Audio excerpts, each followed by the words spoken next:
Thanks for watching. Don't forget to like, comment, share and subscribe to Mufti Tariq Masood, famous scholar. دوسری ایک خبر، یہ جو tanker نے کچلا ہے نا ایک خاتون کو، کتنا دردناک واقعہ یہ، بچہ باہر نکال دیا پریگننٹ عورت کا.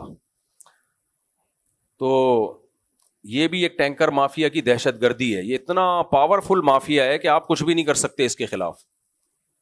بہت پاورفل لوگ ہیں یہ. تو میں ایک سجیشن ہے، آپ سے گزارش کر رہا ہوں کہ یہاں تک نوبت نہ پہنچنے دیا کرو کہ ٹینکر کسی کو مارے. ہم نے بھی دیکھا ایک دفعہ ایک ٹرک ڈرائیور نے یہاں قریب میں نا احسان آباد کی طرف، وہ نشہ کیا ہوا تھا، بالکل رانگ سائڈ پہ آ کے 2 بائک والوں کو مارا. اس میں ایک ہمارے ریلیٹو تھے، وہ بھی شہید ہو گئے، اور ایک بزرگ تھے، ان کو لفٹ دی تھی انہوں نے، آن دا اسپاٹ ان کی بھی ڈیتھ ہو گئی. اور وہ بالکل رانگ سائڈ پہ آ کے مارا. تفتیش سے پتا چلا کہ چرس پی کے چلا رہا تھا گاڑی. تو جو ٹینکر مافیا ہے اس میں اچھا بعض دفعہ بائک والوں کی بھی غلطی ہوتی ہے.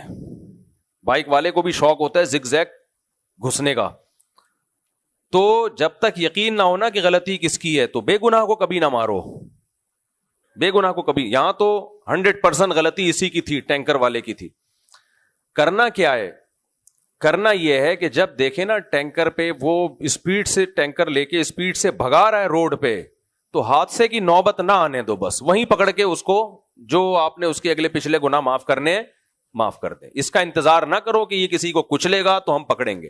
میں نے خود بہت دفعہ دیکھا ہے کہ یہ بڑے بڑے ٹینکر روڈ پہ ایسے بھگا رہے ہوتے ہیں جیسے یہ ویلیاں لگانے کی جگہ ہے، اور یہ کوئی شہری لوگ یہاں نہیں رہتے، ایسے بھگا رہے ہوتے ہیں، ریسنگ کر رہے ہوتے ہیں. بعض دفعہ مزدہ والوں کو ہم نے دیکھا ہے ریسنگ کر رہے ہوتے ہیں.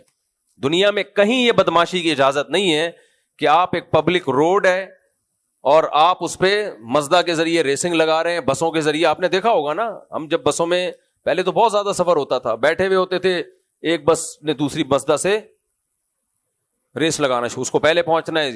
وہ بھائی کیا کر رہے ہو لوگوں کے ساتھ؟ تو یہاں تک نوبت ہی نہ آنے دیں، نوبت ہی نہ آنے دیں. باہر ملکوں میں ایسے ہوتا ہے کہ ڈرائیور اگر فون سن لے نا، جو ٹیکسی چلا رہا ہے ڈرائیور، وہ ڈرائیونگ کے دوران کال سن لے تو اس کو پیسنجر ہی نہیں چھوڑتے. وہ انتظار نہیں کرتے آگے ٹریفک پولیس والا آئے گا تو پکڑے گا. کہتے ہیں ٹریفک پولیس والا جب آئے گا پکڑے نہ پکڑے، یہ تو ہماری جان مشکل میں ڈال رہا ہے نا. کتنے ایکسیڈنٹ ہوئے ہیں فون سننے کے دوران، بہت ایکسیڈنٹ ہوئے ہیں، ڈرائیور نے فون سننا شروع کر دیا.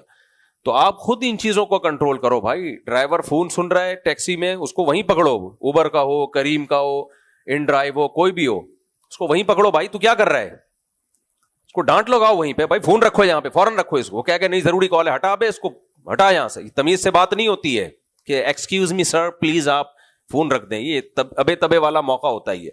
تو اسی طرح کسی ٹینکر کو آپ نے دیکھا روڈ پہ بھگا رہا ہے، لوگوں کی ذمہ داری آپ اس کے پیچھے وہیں سے بھاگنا شروع کر دو. اس کو روکو، اور پھر آپ کو جو مناسب لگے، 27ویں رات کو بخشوانا چاہتے ہو یا آپ جو بھی مناسب آپ کو لگے. اب میں اس میں آگے نہیں جاؤں گا. ہر شخص کا مختلف ذوق ہوتے ہیں، مختلف لوگوں کے. بعض لوگوں کو یہ ہوتا ہے کہ ڈائریکٹ، بعض لوگوں کو یہ ہوتا ہے نہیں جو ہے وہ استعمال کیا جائے کسی دوسری چیز کا. تو یعنی اب میں کیا بولوں، اچھا نہیں ہے نا پھر. تو بہرحال کچھ بھی مناسب اس کو وہیں پہ اس کی طبیعت صاف کر دیا کرو تاکہ آئندہ ایسی حرکت کرے ہی نہیں. حکومت سے توقعات لگانا چھوڑ دو. ہم بیوقوف ہیں سندھ میں رہ کر، ہم حکومت سے یعنی لطیفے ہیں یار، استغفر اللہ. کچھ کام حکومت بھی اچھے تھوڑے بہت کر لیتی ہے، اس میں اپریشیٹ کر دیا کرو. ماشاءاللہ آج ہمارے ہاں کیل ٹھوکی ہے، ماشاءاللہ آج گورنمنٹ نے ہمارے ہاں کیل ٹھوکی ہے. ٹھیک ہے جی، اپریشیٹ کرتے ہیں ہم آپ کو. اگلی کیل کب ٹھوکے گی جی؟ وہ اگلے سال ٹھوکے گی. اب دیکھو ہمارے ایک بہت اچھا کام کیا گورنمنٹ نے، یہاں گیس کی لائنیں نہیں ڈال دی. اپریشیٹ کرتے ہیں. پہلے کھودا، سبحان اللہ، پھر اس کے بعد گیس کی نئی لائنیں ڈالی پریشر گیس کا بنانے کے لیے. یہ اچھا کام، یہ میں مذاق میں نہیں کہہ رہا. اس کے بعد پھر مٹی دوبارہ ڈھکنے میں بہت ٹائم لگا، پوری روڈ کھدی پڑی ہے. اب مٹی ڈھک دی ہے تو اب وہ مٹی کے بڑے بڑے وہ تودے، الحمدللہ ماؤنٹ ایوریسٹ اور K2 کی پہاڑیاں ہمارے ہاں روڈ پہ آپ کو سامنے نظر آئیں گی. وہ 1 سال ہو گیا میرا خیال ہے. اب ایک وہ آئے گا، کیا کہتے ہیں، کرین آئے گی. 3-4 دن پہلے ایک کرین آئی اور ایک مٹی کا ایک ڈھیلا اٹھا کے وہ جو بنا ہوا تھا نا ٹیلا, وہ اٹھا کے لے گئی, ایک ختم ہوا ہے, 15-20 ہوں گے اس طریقے سے. تو ایک دن آئے گا انشاءاللہ یہ کچا روڈ صاف ہو جائے گا. اس کے بعد پروجیکٹ یہ ہے کہ اس پہ روڈ بنانا ہے. شاید ہمارے بچے دیکھ لیں زندگی میں یہ روڈ اپنی آنکھوں سے, لیکن اگلا پروجیکٹ یہ ہے کہ پھر لائنیں ڈالنی ہیں, گٹر لائنیں. یہاں کی تو ڈال دی انہوں نے, یہ اللہ کا فضل ہے, بہت اچھا, حکومت نے اچھا کام کیا, میں اپریشیٹ کرتا ہوں. ہمارے یہاں آپ نے دیکھو گٹر کا پانی کھڑا رہتا, وہ ختم ہو گیا, یہاں کی لائن ڈل گئی. اب اگلی لائن ڈالیں گے روڈ بننے کے بعد, تو پھر وہ دوبارہ کھودے گا روڈ. تو کچھ بیچ میں کچھ اچھے بھی ہو رہے ہیں, ایسا نہیں ہے, لیکن یہ کہ بہت سست پروسیس ہے. ہم اپنی زندگیوں میں یہ بہاریں نہیں دیکھ پائیں گے. ہو سکتا ہے ایک قوم مرے, پھر دوسری, پھر تیسری, پھر چوتھی, پھر 5ویں نسل جا کے روڈ بنتا ہوا دیکھے. ترقی گئی, ترقی تو پھر پتہ نہیں کب ہوگی.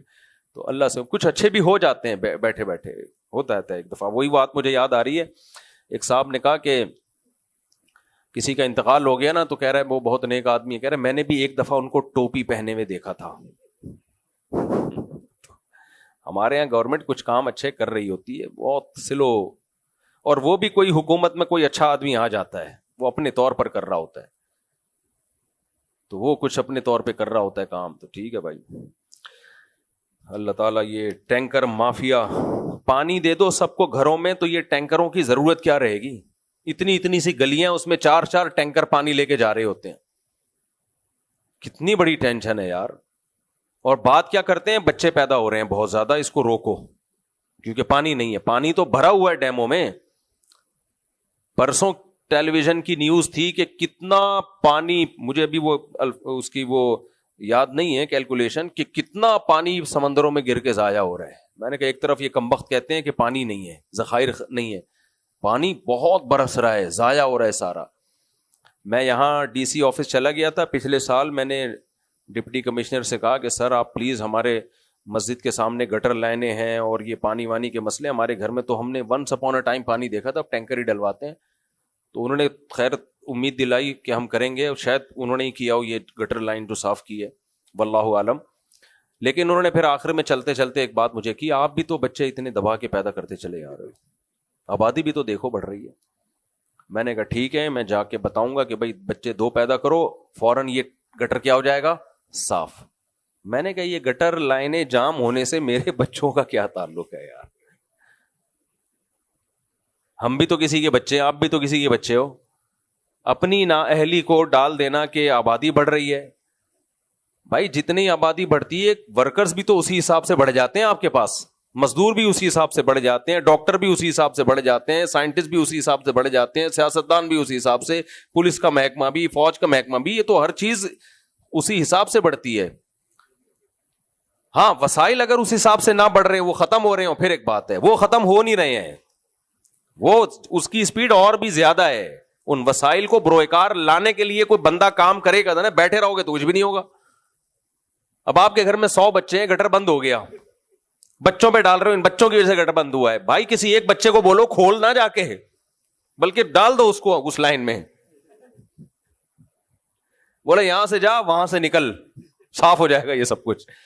کچھ نہیں کرو گے تو 2 بچے بھی عذاب جان ہیں. جس گھر میں 2 افراد رہتے ہیں نا, اور سلیقہ صفائی نہ ہو, محنتی نہ ہو, وہ گھر کا حال دیکھو کیا ہوتا ہے, وہ بھنگی خانہ بنا ہوا ہوتا ہے. اور جس گھر میں 100 بھی رہ رہے ہوں لیکن محنت کرتے ہو, صاف ستھرا رکھتے ہو گھر کو, وہ گھر 100 افراد کے بعد بھی چمکتا ہے. پھوڑ عورتیں دیکھی ہوں گی آپ لوگوں نے, جو بیان نہیں سن رہی, پھوڑ عورتیں, کبھی کسی پھوڑ عورت کے گھر میں جاؤ تو میاں بیوی رہ رہے ہوں گے لیکن گھر کا حال دیکھو کیا ہوتا ہے. وہاں تو کوئی آبادی نہیں ہے, بیڑا غرق ہوا ہوتا ہے گھر کا, بجلی کی تاریں نکلی ہوئی ہوتی ہیں, گٹر ابل رہے ہوتے ہیں, کچن میں چیزیں دائیں بائیں پڑی ہوئی ہوتی ہیں. اور بڑی بڑی فیملیاں ہم نے دیکھی ہیں جہاں سلیقے والی عورتیں, جیسے کہ ہمارا بیان جو سن رہی ہیں, تو ان کے گھر جاؤ, بڑے یعنی ٹھیک ٹھاک لوگ بھی ہوتے ہیں, تو یہ ہر چیز سلیقے سے رکھی ہوئی ہے, تمیز ہر چیز سے جھلک رہی ہوتی ہے. تو ایسا ہی ملک ہوتے ہیں, کم آبادی والا ملک, حکمران پھوڑ ہوں گے, قوم پھوڑ ہوگی, 4 بندے رہ رہے ہوں گے اس کنٹری میں, وہ لگ رہا ہوگا کسی بھنگیوں اور چرسیوں کا ملک ہے یہ. اور آبادی اگر زیادہ ہے لیکن لوگ سلیقے کے ہیں, حکومت آرگنائزڈ ہے, کوئی مہذب ہے, محنتی لوگ ہیں, تو آپ وہ دیکھو, وہ آپ کو ایسا لگے گا جیسے خوبصورت ملک ہے, چمکتا دمکتا دہک, اور جو ہے وہ چمکتا اور دمکتا ملک ہے یہ. تو یہ حساب ہے. تو ٹینکر میں اگر کوئی تیز اسپیڈ سے بھاگ رہا ہے تو ایکسیڈنٹ سے پہلے ہی کیا کر لو, اس کو چاروں طرف سے بائکوں میں جا کے نا گھیر لو, بولو چل بھائی شاباش. پولیس والے بعد میں تجھ سے پوچھیں گے, ہم تجھ سے پہلے پوچھیں گے. آپ کیا کرتے ہو جب بندہ مار دیتے ہیں پھر پکڑ کے اس کو کوٹتے ہو؟ مارنے سے پہلے یہ کام کر دیا کرو. Thanks for watching. Don't forget to like, comment, share and subscribe to Mufti Tariq Masood, famous scholar.